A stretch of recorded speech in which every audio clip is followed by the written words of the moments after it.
Shalom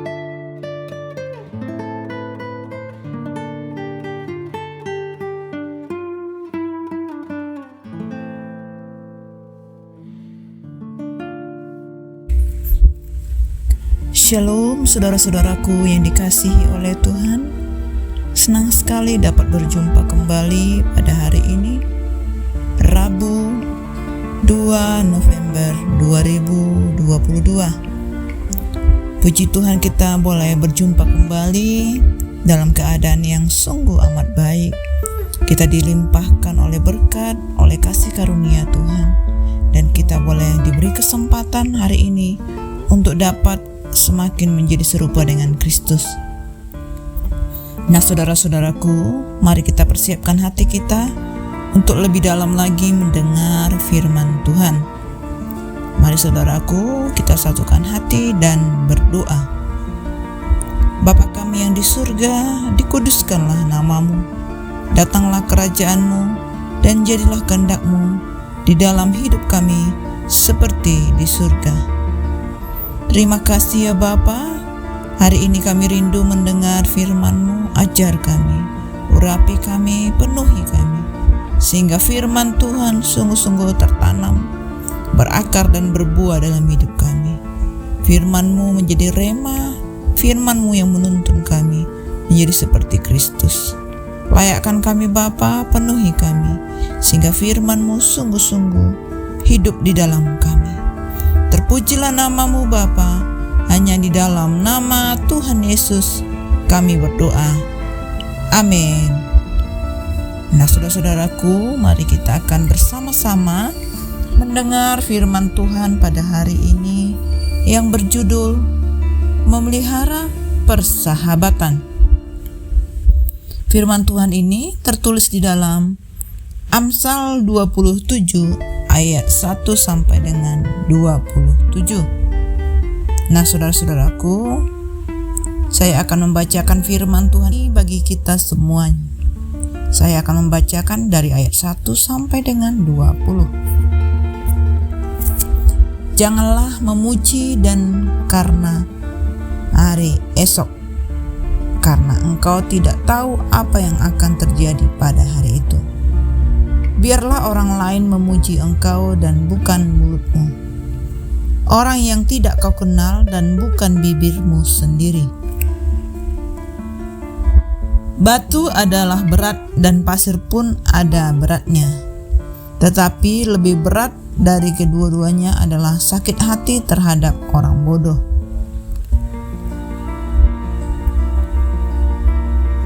Panas hati kejam dan murka melanda, tetapi siapa dapat tahan terhadap cemburu? Lebih baik teguran yang nyata-nyata daripada kasih yang tersembunyi. Seorang kawan memukul dengan maksud baik, tetapi seorang lawan mencium secara berlimpah-limpah. Orang yang kenyang menginjak-injak madu, tetapi bagi orang yang lapar, segala yang pahit dirasakan manis. Seperti burung yang lari dari sarangnya, demikianlah orang yang lari dari kediamannya.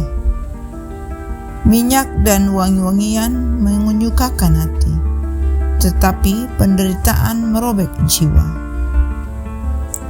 Jangan kau tinggalkan temanmu dan teman ayahmu. Jangan datang di rumah saudaramu pada waktu engkau malam. Lebih baik tetangga yang dekat daripada saudara yang jauh. Anakku, hendaklah engkau bijak, sukakanlah hatiku, supaya aku dapat menjawab orang yang mencela aku. Kalau orang bijak melihat malapetaka, bersembunyilah ia, tetapi orang yang tak berpengalaman berjalan terus, lalu kena celaka.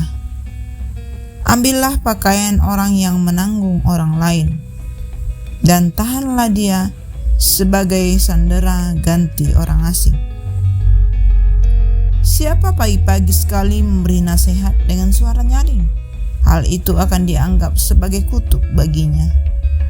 Seorang istri yang suka bertengkar serupa dengan tiris yang tidak henti-hentinya menitik pada waktu hujan. Siapa menahannya? Menahan angin, dan tangan kanannya menggenggam minyak. Besi menajamkan besi, orang menajamkan sesamanya. Siapa memelihara pohon ara akan memakan buahnya, dan siapa menjaga tuannya akan dihormati. Seperti air mencerminkan wajah, demikianlah hati manusia mencerminkan manusia itu. Dunia orang mati dan kebinasaan tidak akan puas, demikianlah mata manusia tak akan puas. Amin. Nah, saudara-saudaraku yang dikasihi Tuhan, adakah di antara saudara yang merasa diri tidak membutuhkan orang lain di dalam hidup ini? Atau mungkin ada yang berkata, aku tidak butuh orang lain karena aku bisa melakukan segala sesuatu sendiri dan punya segala-galanya. Benarkah demikian?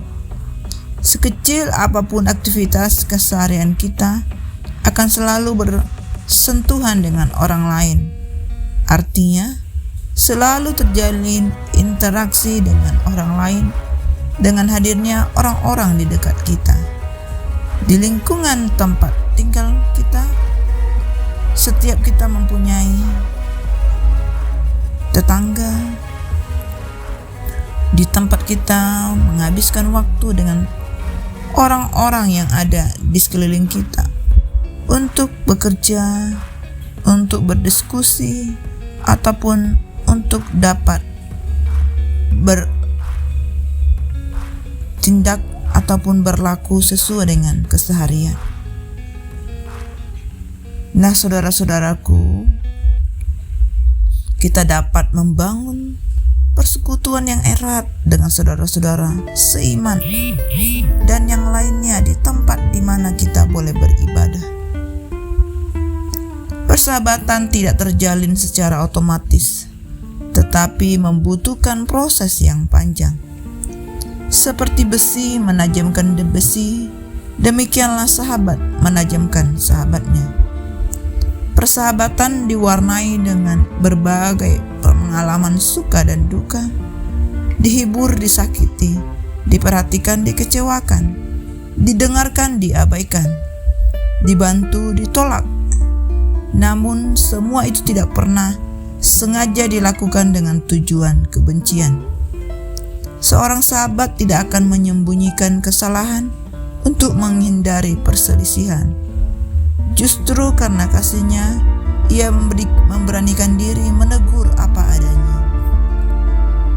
Sahabat tidak pernah membungkus pukulan dengan ciuman, tetapi menyatakan apa yang amat menyakitkan dengan tujuan sahabatnya mau berubah. Proses dari teman menjadi sahabat membutuhkan usaha pemeliharaan dan kesetiaan. Tetapi bukan pada saat kita membutuhkan bantuan, barulah kita datang menemuinya. Persahabatan tidak dimulai dari seorang yang memiliki motivasi mencari perhatian, pertolongan, dan pernyataan kasih dari orang lain. Tetapi justru ia berinisiatif memberikan dan mewujudkan apa yang dibutuhkan oleh sahabatnya. Kerinduannya adalah menjadi bagian dari kehidupan sahabatnya. Karena tidak ada persahabatan yang diawali dengan sikap egois. Semua orang pasti membutuhkan sahabat sejati. Namun, tidak semua orang berhasil mendapatkannya. Banyak orang yang telah menikmati indahnya persahabatan, namun ada juga yang begitu hancur karena dikhianati sahabatnya. Nah, saudara-saudaraku, demikianlah renungan firman Tuhan yang dapat kita dengar pada hari ini. Sudahkah kita memberi perhatian yang tulus kepada sahabat kita?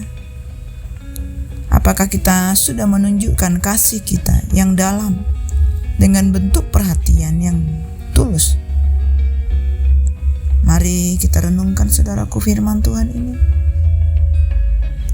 Mari kita bersama-sama boleh lebih lagi memperhatikan sehingga pertemanan persahabatan yang kita miliki sungguh-sungguh sesuai dengan kebenaran firman Tuhan. Mari saudaraku, saya ajak kita dan kita tutup di dalam doa. Bapa kami yang sungguh baik, kami bersyukur buat firman-Mu yang sudah kami dengar. Tuhan, urapi kami, ajar kami untuk kami hari demi hari semakin hidup di dalam kebenaran firman. Ampuni kami ya Bapa, kalau kami masih melakukan banyak hal yang tidak sesuai dengan kebenaran firman.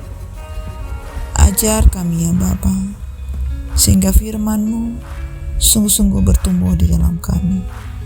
Kami memiliki hati seperti hati Yesus. Kami kuat, kami teguh, bahkan kami boleh berdamai rukun dengan yang lain. Kami bersyukur kepadamu Bapa, penuhi kami, kasih-Mu melimpah bagi setiap kami.